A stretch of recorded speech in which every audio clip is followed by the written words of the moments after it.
Yes, we see one. Okay. Well, I see Dr. Banerjee is here. Dr. Balaji, okay. Yes. So Roberto, I was just going to just going to so hey guys, so I extend an heartfelt and a very, very warm welcome to Indranil Banerjee. As Indranil, welcome to our family.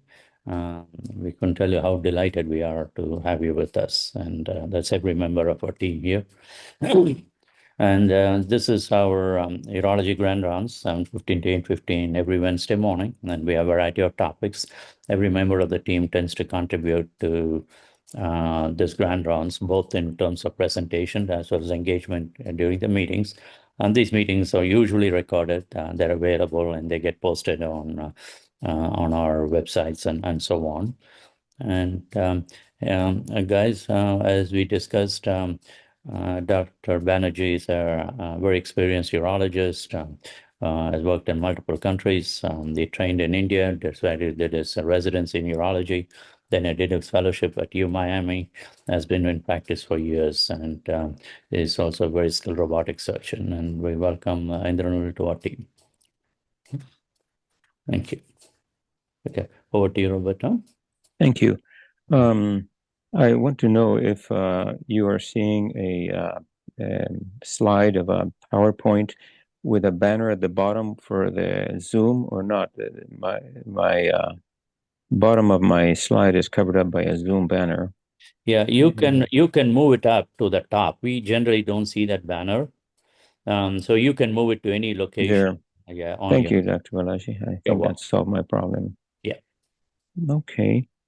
And I just want to know if we have our 3 residents that requested permission for these tools, Hunter and Tommy and Mohammed. Okay. Yep, I think we're here, and I have Eli with me as well, and Nathan. Okay. Okay, thank you, everybody. It's a privilege to talk to you about these stones.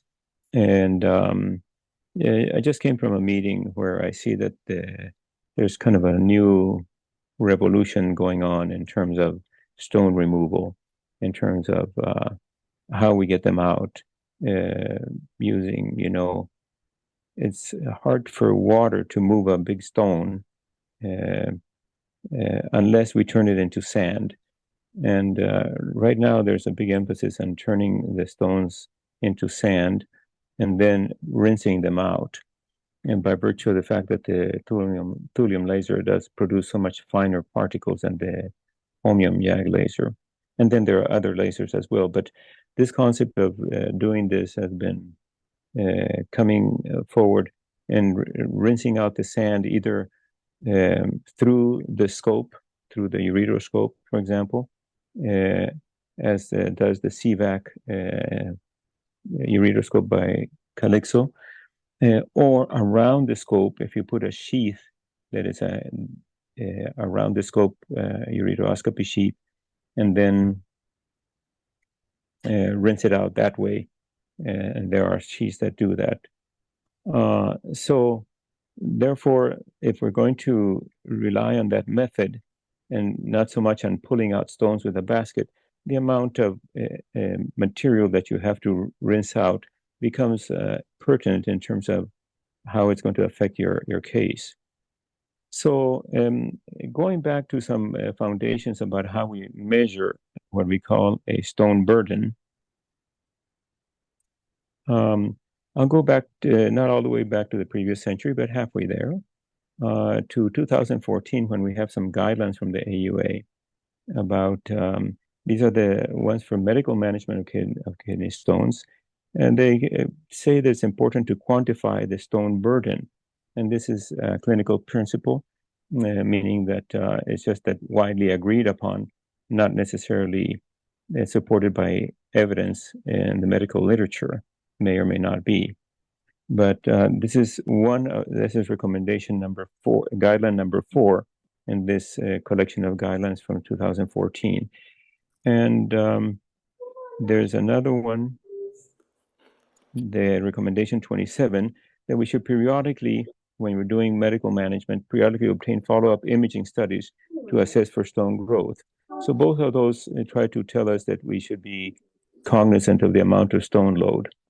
A subsequent guideline in 2016 has to do, and I think somebody has their microphone on. If you want to check your microphones, then you can mute them. But this subsequent guideline was surgical management.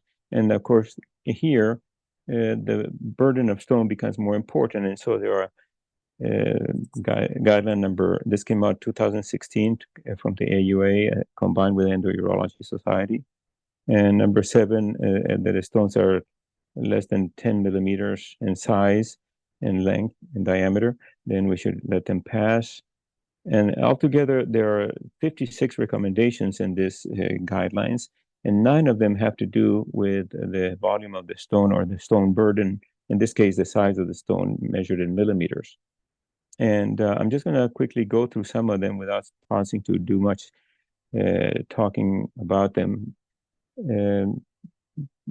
Here's a stone that if it's the 20 millimeter threshold, if it's not in the lower pole, then they thought at that time that we could use S-wall or ureteroscopic, or what we now call retrograde intrarenal surgery, or IRRS. And that had grade level B. And then if it was symptomatic, then that we should do at that time PCNL. And here's a recommendation 30, 31, and 32, having to do with 10 millimeter stone cutoff.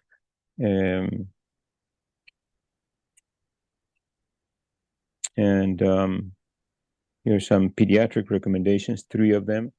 And it's interesting that in this, they talk about the 10 millimeter stones here. They talk also about 20 millimeter stones and how we can either do PCNL or ESWL, if you can see here in the lowest one.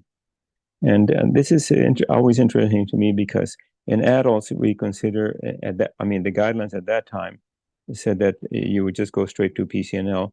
But it's interesting that in pediatric, who are smaller patients, they're talking as S-wall, shockwave lithotripsy, as being an option. Anyway, all of these are measures of the maximum diameter of stone, and it gets a little bit complicated when stones have irregular sizes. But I'm going to take a little side trip here to just talk about something non-medical, non-clinical, let's put it that way, non-clinical. And then the other area where there's interest in the size of stones has to do with the coding of the procedures that we do.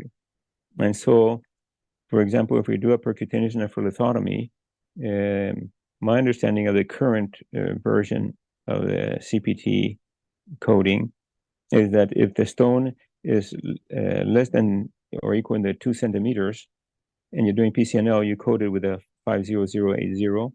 And if it's greater than 2 centimeters, or if it's branching, or if it's in multiple locations, or the anatomy is complex, then you go to this other code 50081, which is reimbursed a little bit at a higher rate. And then and there are some specifications here that this refers to the largest stone removed, not the cumulative burden of stones. So there are all these little concerns, but here again, measurement of the stone by just planar measurement is some importance according to this, which I hope one day will become antiquated, and maybe one day we can, number one, plan our operations according to the actual volume, a continuous rather than a cutoff. And maybe one day we can get paid by the amount of stone that we remove. But we're not there at this time. These get reimbursed mainly by the size of the stone.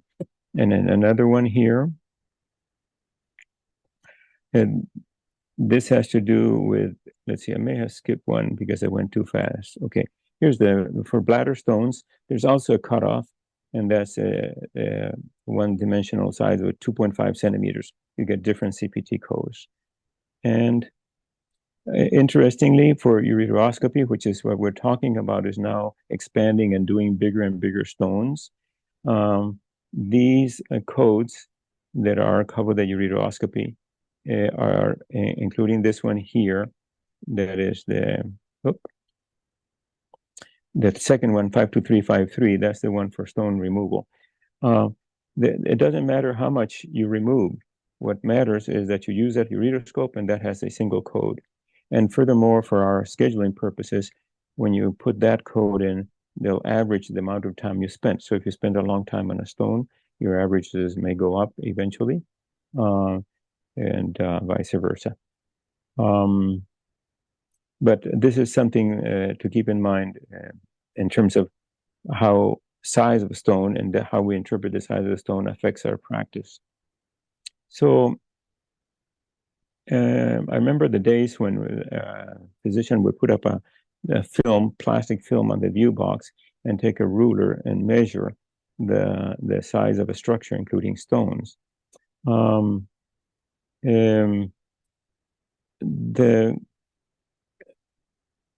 going to talk mostly about how this affects operative time for now, but there are other consequences of having increased stone burden. The stone-free rate, whether you clear the stone completely or leave the patient with gravel, and whether it's significant or not. There's increased complications with doing bigger stones, and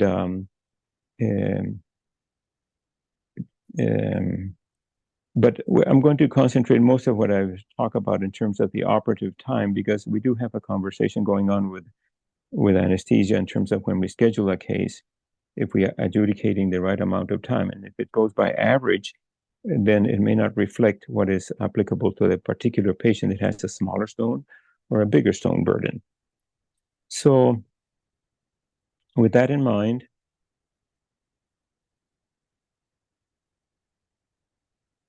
and here's a study from the turn of the century and from Hong Kong, where they were doing semi-rigid, I call it rigid fiber optic ureteroscopic, and they were using the HOMIUM-YAG, and they did a cutoff time of 10 millimeters, cutoff size, I'm sorry, of 10 millimeters. And in that particular study, and they found that above that, it took 69 minutes, and below that, 47 minutes. And that's, of course, statistic because it's a single cutoff time, but it was significant to them with a probability of less than 0.001. And then this study, about 15 years, 17 years later, 16 years later in Israel, they had a cutoff. Although they measured 3 different sizes, the cutoff was 15 millimeters, and above or below that, whether that was applicable for stones that are done in the kidney with a flexible ureteroscope, and using, again, the HOMIUM-YAG. And they had this also cut a change in the length of time that the operation took. This one here is a study from Japan, and they also study for retrograde intravenous surgery with 233 patients. There's Dr. Matsusaki, who is kind of prominent. His group has done a lot of work in this area. But anyway, they use non-contrast CT to measure the stones. And instead of measuring the diameter now, they measured a formula of trying to see the size of the stone and the volume. And you probably heard about this formula called the prolate ellipsoid formula. You basically measure 3 diameters and 3 different orthogonal planes, multiply them together, and multiply them times 0.52, which really represents kind of an approximation of the volume of a sphere, where you use 4/3 pi r cubed. And if you use that with diameter instead of radius cubed, you have to multiply times 8 or divide by 8 and give it a 8 difference factor. And you end up with this simple formula that we use sometimes when we're measuring volumes in the bladder and things like that, when we have 3 different dimensions. Anyway, no longer using here a single linear size of the stone, but a formula to kind of estimate a volume. And they used the homeomyag at that time. And they just used a dichotomous, whether it was more than 90 minutes or less than 90 minutes. And then they found that with this I'm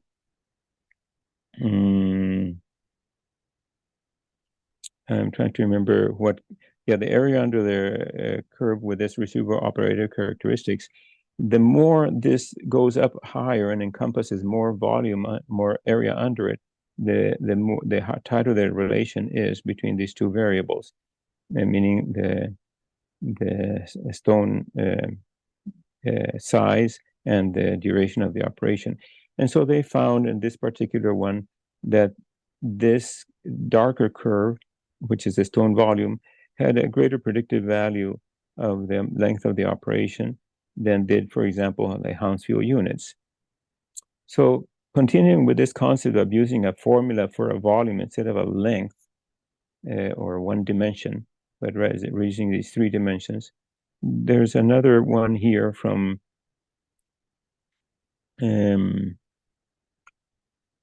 where they studied also a retrograde intravenous surgery, 118 patients with some size times depth, which ended up being the same thing. And they found that they had several variables in terms of what impacted the time of the operation. And they got it down to where they would determine the amount of time that it increased the operation for every 100 cubic millimeters of stone that they were working on. So again, a formula instead of a single dimension. And then the question was, okay, you have those studies based on non-contrast CT. How does that relate to the actual volume of the stone? Because you're measuring it and the CT scan is giving you a reading there. But so this work out of the Cleveland Clinic by Dr. Sivalingam and his group, and the main author being Jane, coming in 2018, they took several stones that they made out of ceramic, and they measured the volume of them by dunking them in water and seeing how much water it displaced. And that was considered kind of the true volume. And then they compared it with 2 different methods of measuring. One, again, is a formula like we talked about, this 3-dimensional ellipsoid formula. And the other one was to use the contrast, the software of the CT scan to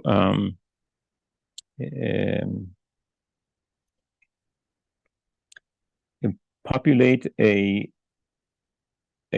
phantom of the stone, and they scanned these stones by CT scan, and then they had the software of the CT scan to give them a volume. And then they compared whether either one of these 2 reflected or how it related to the true volume as measured by the water displacement. And this is a little picture of what they had. And this is sort of one version of what can happen in their screen of a radiologist or in the software that does that. And here's a stone down here that has this is viewed in a different angle. But over here, the software gives you the Hounsfield units, maximum and average and so forth. And then here it gives you a volume, which I don't know if you can see the little tiny print, but it's 4141. 4.1 cubic centimeters. And so they found that with the ellipsoid formula, the accuracy was 0.82, the correlation was 0.82, whereas with the algorithm from the computer was much better. So now we're moving from formulas for a prolate ellipsoid to a algorithm computed by the computer. And now it gets a little bit more accurate and a little bit more nebulous for those of us who are not dealing with these algorithms to see what it's actually doing, but it is more reliable.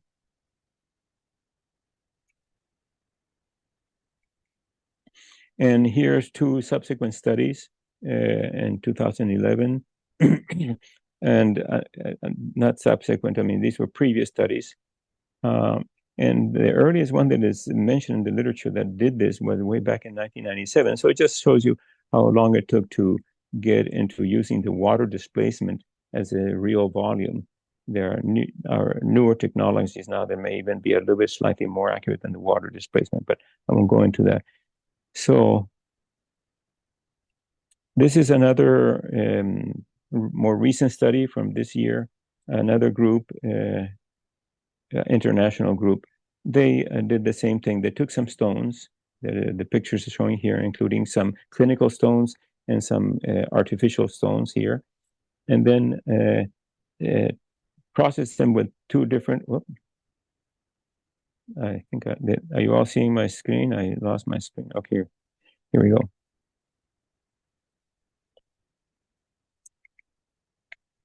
So they use some software to export they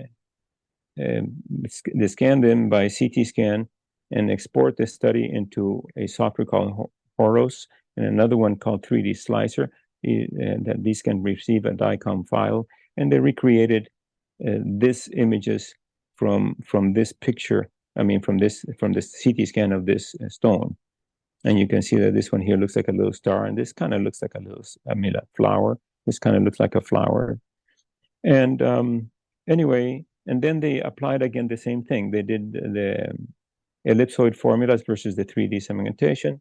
And they found that the software gave a much better correlation. Although I must say it's a little bit questionable here because they're using, for one of the four, they use several ellipsoid formulas. To make a long story short, the bottom line is everybody's coming up with the same data, which is that it works better if you use the algorithm of these different algorithms to measure calculate the volume from the CT scan, than if you use these prolate ellipsoid formulas.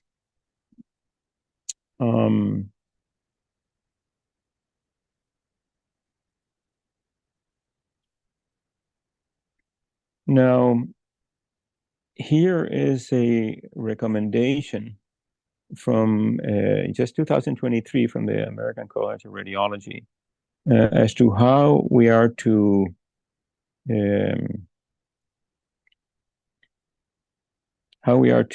look at stones and measure them, because it makes a difference. And they recommend several things, but one of them that I'm going to touch upon with this talk is the using a window that you use in the computer, and we'll get into the concept of the window. And they recommend that it be done in the bone window. And they also recommend magnified views of the stone and coronal reformations. So keeping that in mind, I want to talk about the concept of windowing. And just to give you an idea of the resolution of the CT scan, the CT scans have a range of about 4 or easily 4, sometimes 5,000 different resolutions that they can detect. And this is a little bit hard to see, and I'll show you a little bit with bigger print. But anyway, it's considered that 0 is the Hounsfield units of water. And the ones below that, like fat, is a little bit less dense than water. As you know, it floats, oil floats on water. And so fat is a little bit lower. Air in the lung mixed with some tissue is -500, and pure air is 1,000. And going up, we see here that the DCT scanners can go up to about 3,000 or 4,000. And bone is put in this little figure as being about around 1,000, but it can vary. And this is more like cortical bone. As you know, bone sometimes has medullary spaces with fat that would be lower. So this is a little bit of a caricature of how of that same concept. And so this is a window. Here's air, okay, fat, water, tissue, bone, and out here would be denser bone and you know, even metal way up there at 4,000 or 3,000. And I say this is a caricature because, for example, I have some patients that have stones that have 2,000 Hounsfield units, so they would be way out here. But the concept is that anything below this is going to be black. Whoop, sorry.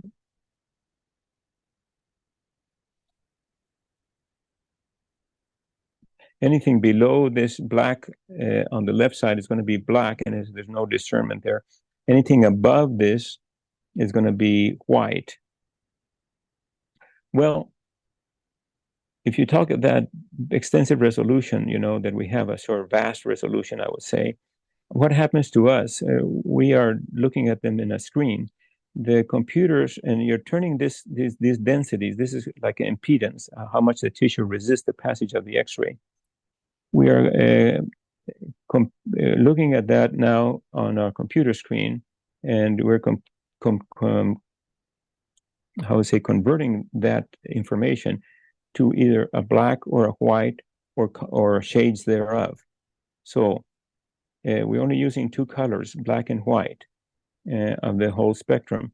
And so that gives you like a binary ability. And if you use like 8-bit monitors, which is what we usually, most of us have when we use and look at the screen in the PC, then that gives you 8 bits give you 255 different shades of black and white. Well, that's kind of a reduction, and then there's a further reduction that takes place because of our eye's ability to perceive black and white shades, and so we cannot perceive 255. There's some estimates are like 17, others go up to 30 in terms of the amount of shades of gray that we can perceive. And here, I think I can maybe on the right side make out a difference between these two, but it's subtle. The ones in the too far on the right.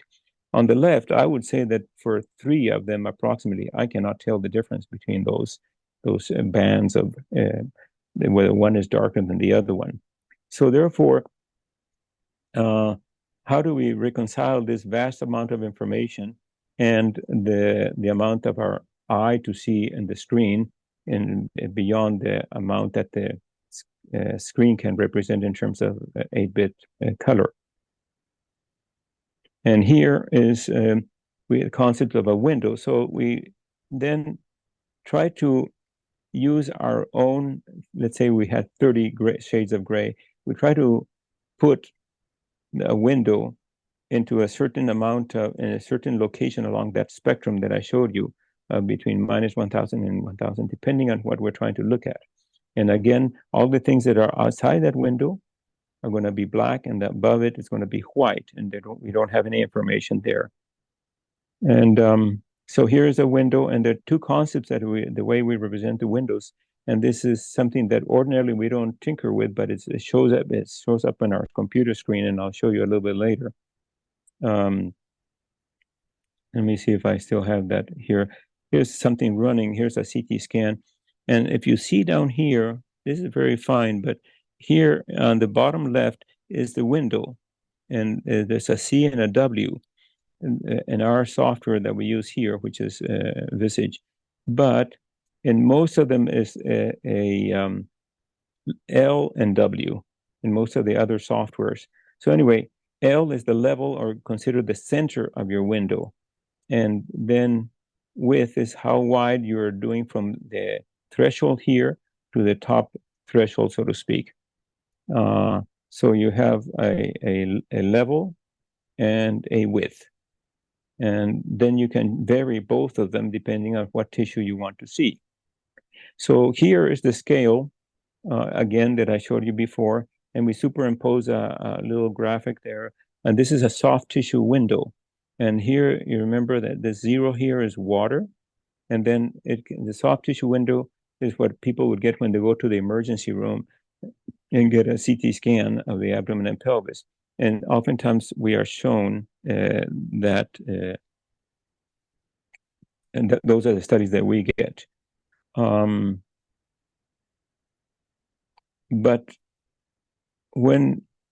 if we were to follow the recommendations of a bone window, that is by the American College of Radiology, then the bone window would be, number one, much wider, okay, and located a little bit higher. This is the level of this soft tissue window is 40, and if the width is 400, then we would have half of that above the level and half of up below the level. So you'd go from 40 up to 240, and from 40 down to minus 160.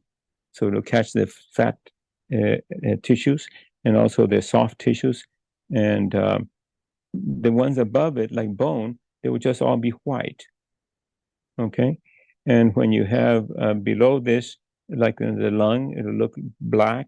Air, of course, will look black. Okay?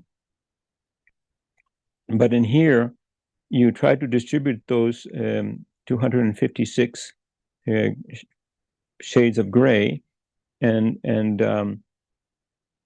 then you get the resolution, more resolution in this area here to discern between different organs and different tissues.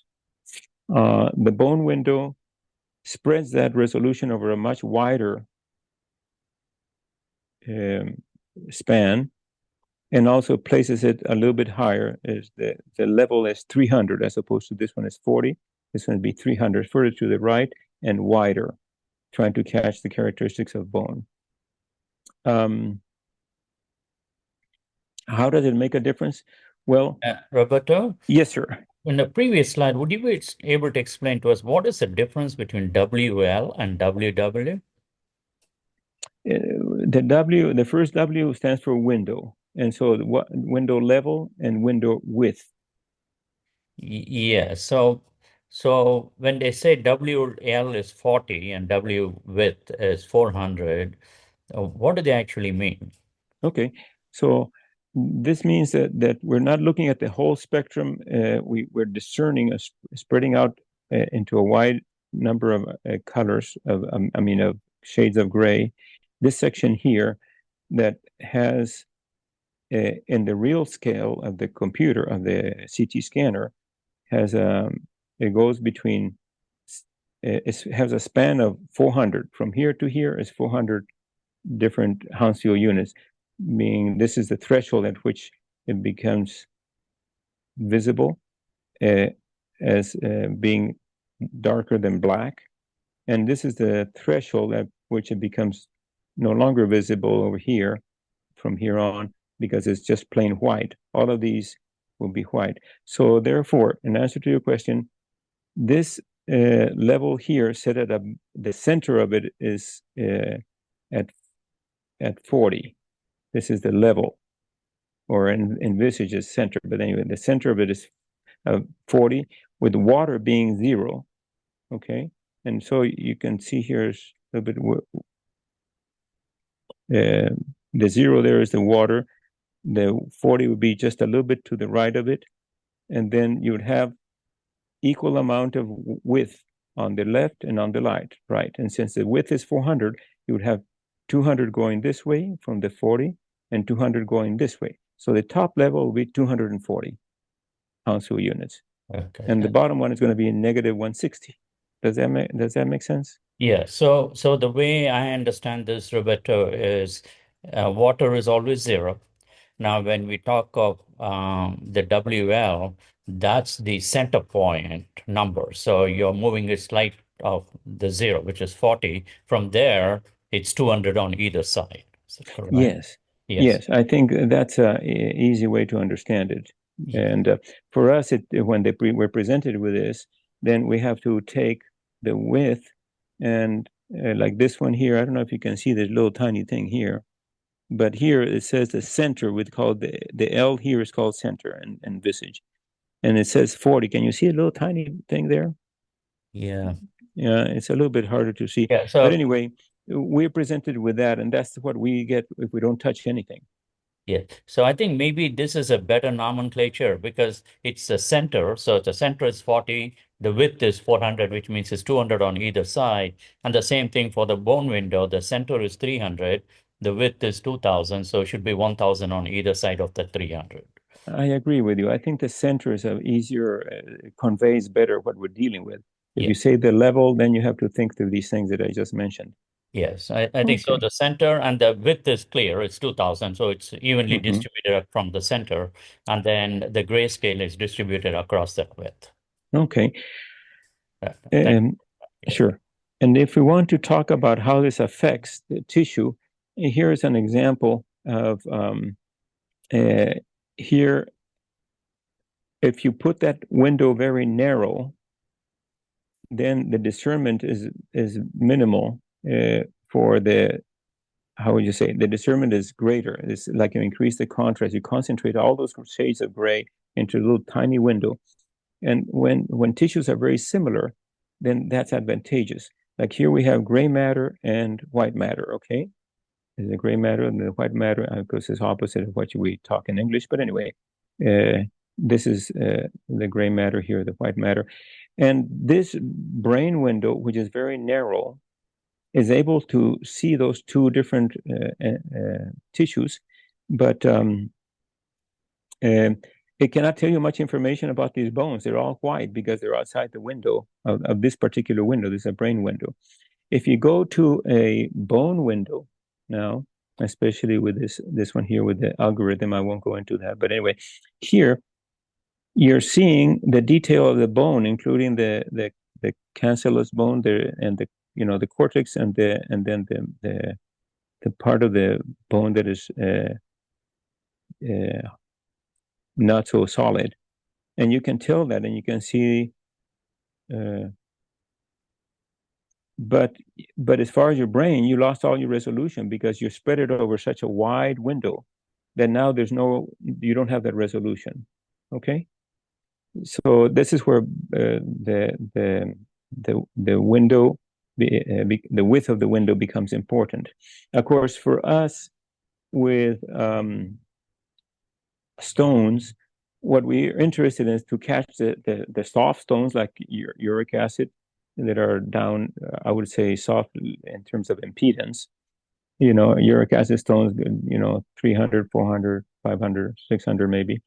And then catch the higher stones, but we don't have to necessarily be so detailed in the resolution between those two, those two limits or the thresholds, because to us, if it's stone, and we're going to break it nevertheless.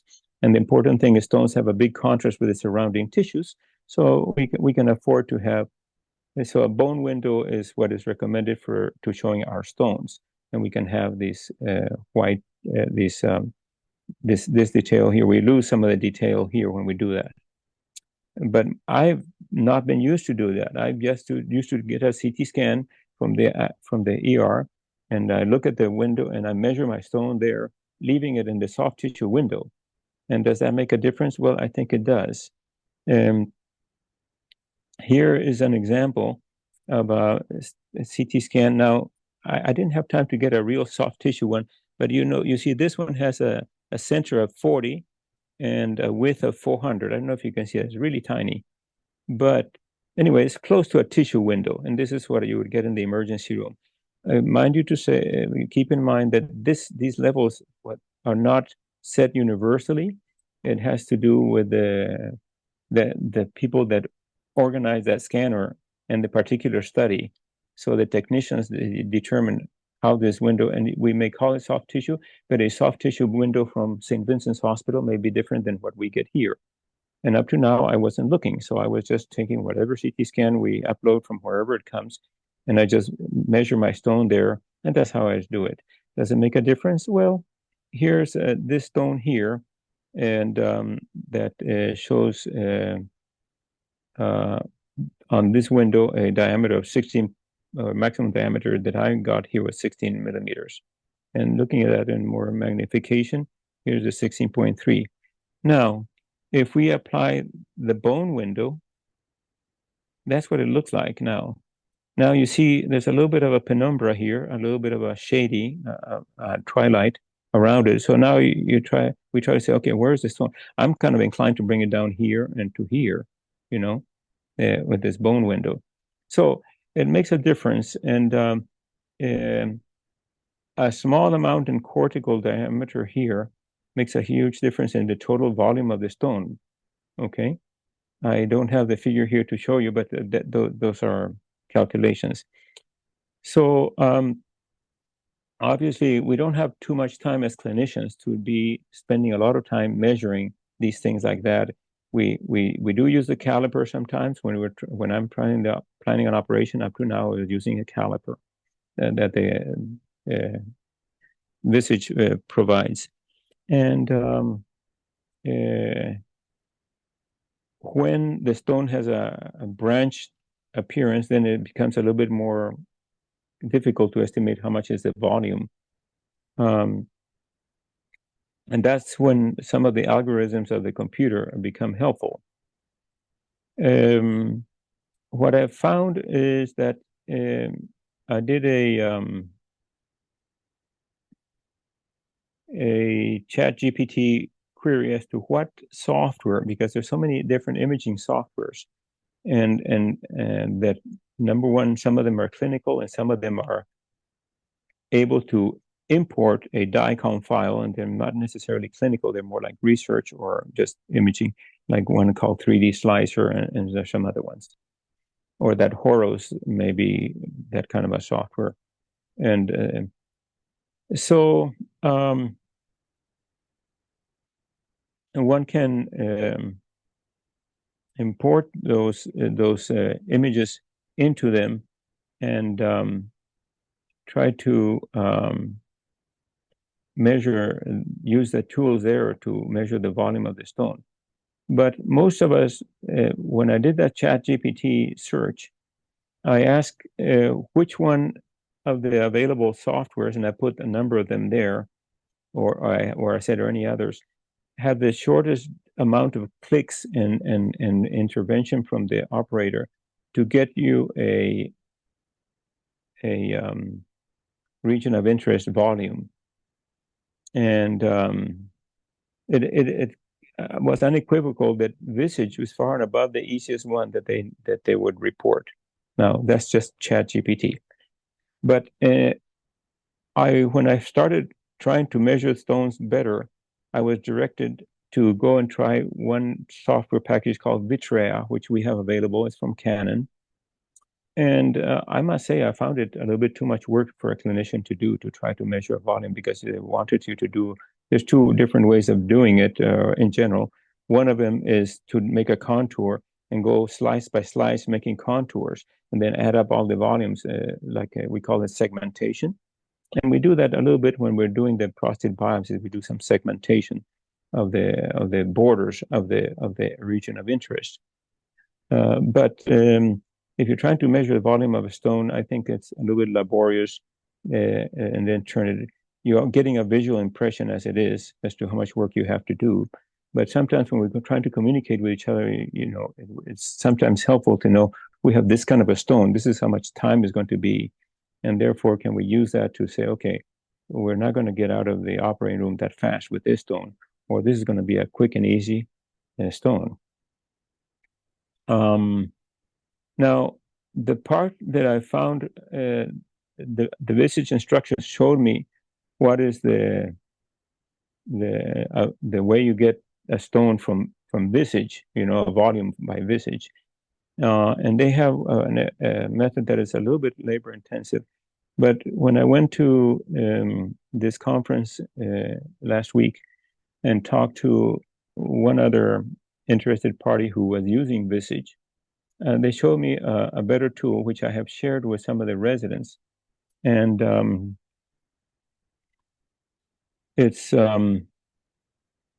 going to kind of show you how that tool works.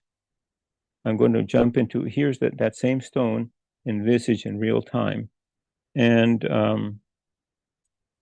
so the way this tool works is you right click, and this is your palette of tools that you have available to work with your images if you want to do any reconstruction or anything.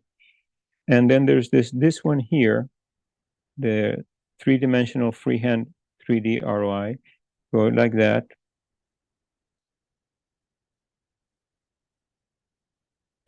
Then I may have to remove this thing here.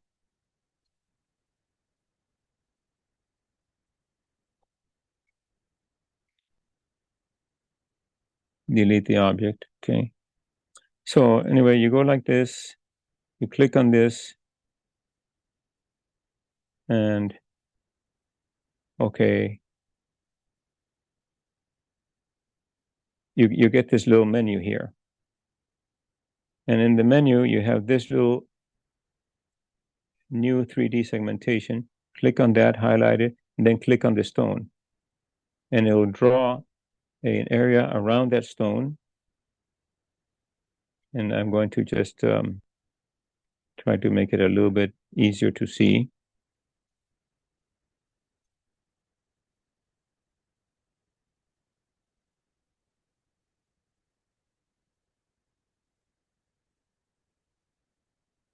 So there, and it'll give you some data on that stone, and it'll also give you a maximum dimension. The data that it gives you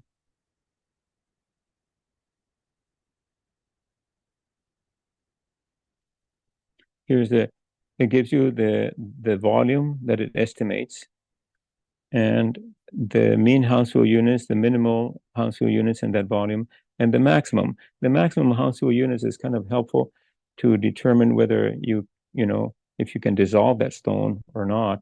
Like if it has very low maximum, then maybe it's uric acid, you can dissolve it. And also very high Hounsfield units sometimes don't break well with ESWL. And this one calculated a diameter of 17.8 on that stone using this. Now, what I like about this is that it seems to be reproducible. I click in several different areas. I intended to have the residents do that today, but if we have time, I'll do that. And I'd like to. Some of them have shared this tool, and see if it's as reproducible as we want. To me, it's not so much a matter of trying to get something that is exquisitely accurate, but something we can do easily without getting out of VISAGE, without exporting the DICOM file to anything, without having to do segmentation, and something that will be consistent, that when we do it by different hands, it ends up being the same. So I was interested in, I shared with the residents a medical record number for this particular study. And with two of the residents, I was able to share the tool.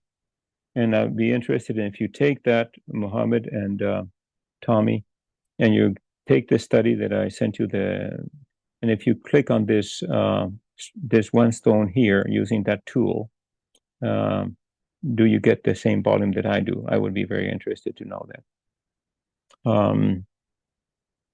So anyway, I think that we've seen kind of an evolution of documenting stone burden all the way from a ruler on a piece of plastic sheeting to this CT scanner that gives us a lot of more information measuring on the CT scanner.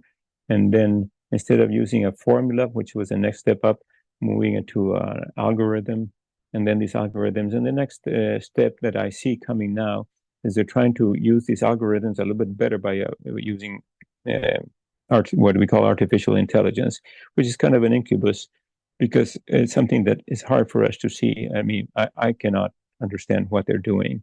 And even in this tool here, I'm still trying to find, I don't have it in the manual, what is the algorithm, what is it doing that it gives me this region of interest that it seems to be so useful for me, including when it gives me the diameter, it tells me where I put the line. It put the line right across here.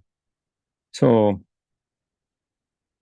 I'll I'll stop here and ask if there are any questions, and then if the residents want to walk through a couple of these studies and see if they get, and if this is something of convenience to them, then I think we'll do that as well. Any questions I can answer?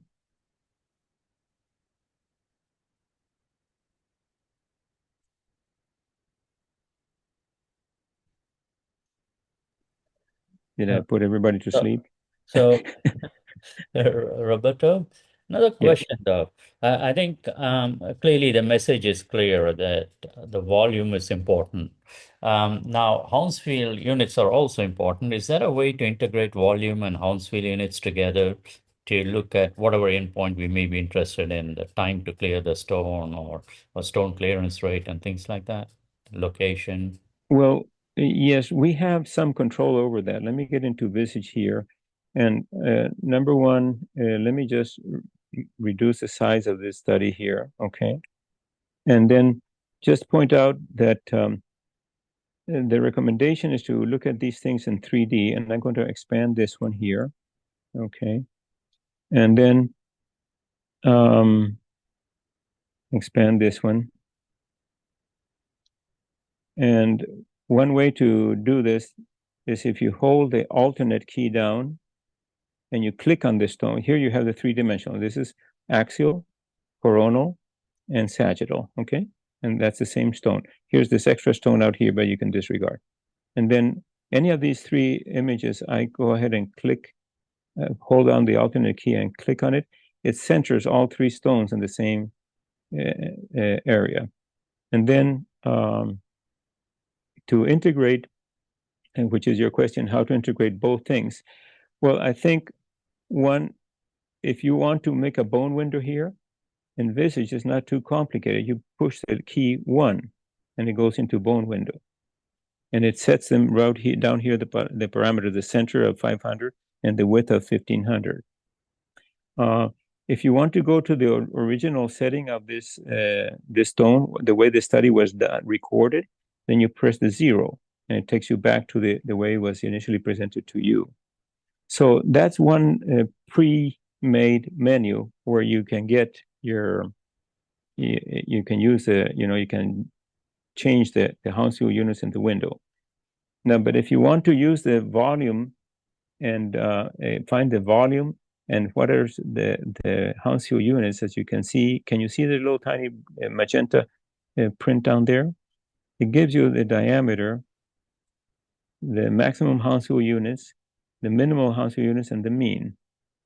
And then it gives you a volume. So that one there quickly does that.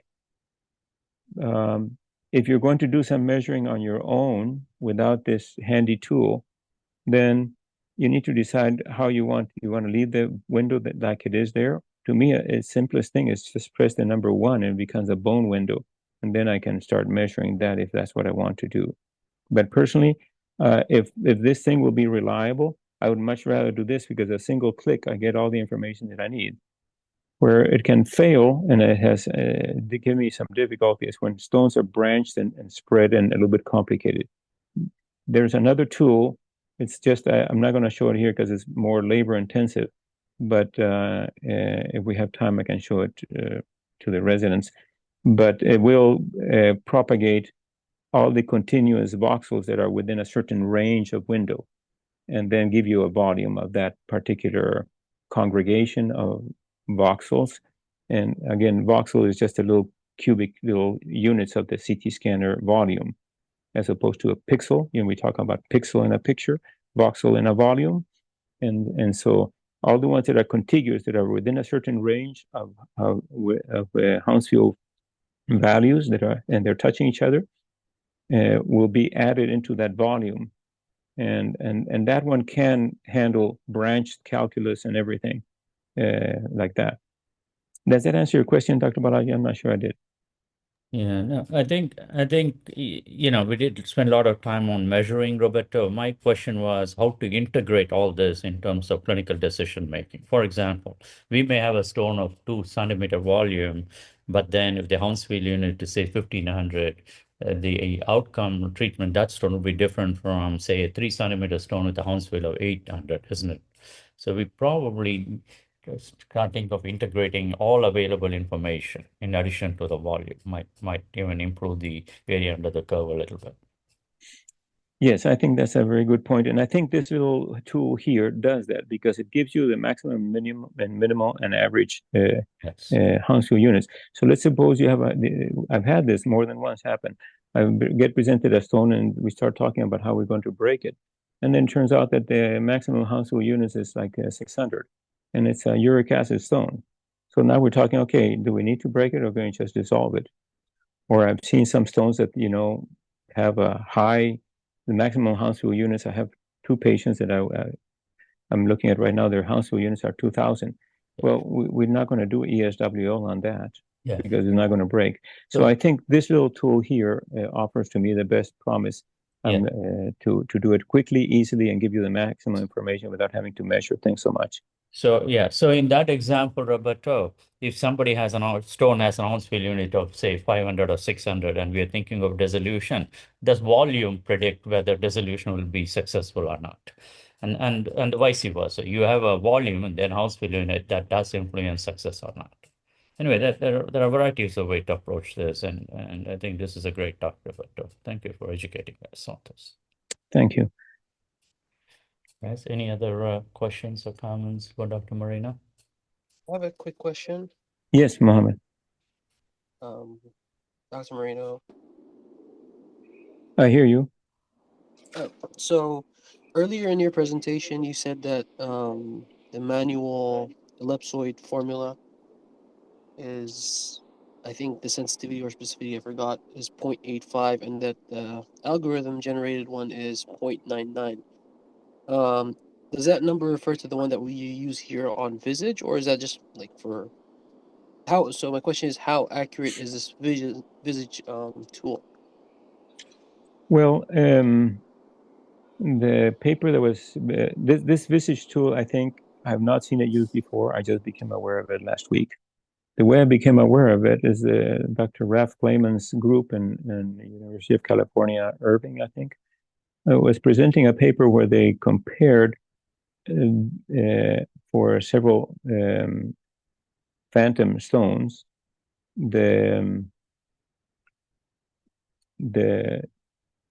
a phantom. They put them in here and scanned them with a CT scanner and used that tool. They compared that with this fluid displacement study, which is considered to be the gold standard. And they found it a very high correlation between those two, much even more accurate than the ones that were done. They were using a special fluid, but they were using a tool that is even better than the water displacement. So does that answer your question? In other words, this tool, one other investigator has found that it's very reliable. But to me, we're just beginning to talk. I'd like to understand a little bit more about how it works. I cannot find it in the most recent manual of Visage. And so I would like to know more, but I think it offers promise in the being consistent. I'd like to see if when you do this stone here, you get the same volume that I do. Oh, we ran over time, didn't we? Thank you, Dr. Does that answer your question? It does, yes. Okay. Thank you. Okay, any other questions or comments? I have a question, Dr. Marino. Indranil here. Yes, Indranil. The question is, it's not directly related to the volume presentation. My question is, what happens in a bilateral situation? Is the CPT code changes or it just remains the same? It's a bilateral ureteroscopy situation. I don't know the Dr. answer to Banerjee, that. you can add a modifier to that CPT code that includes bilateral. So I think if you whatever CPT code it is, and then you do a -1, that means bilateral for most procedures. But it's just a modifier.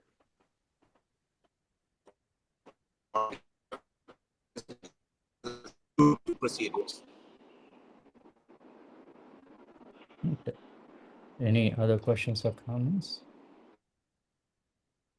If none else, thanks everybody. Have a wonderful week. Okay. Thank you. Okay. Thank you, Roberto. Thank you.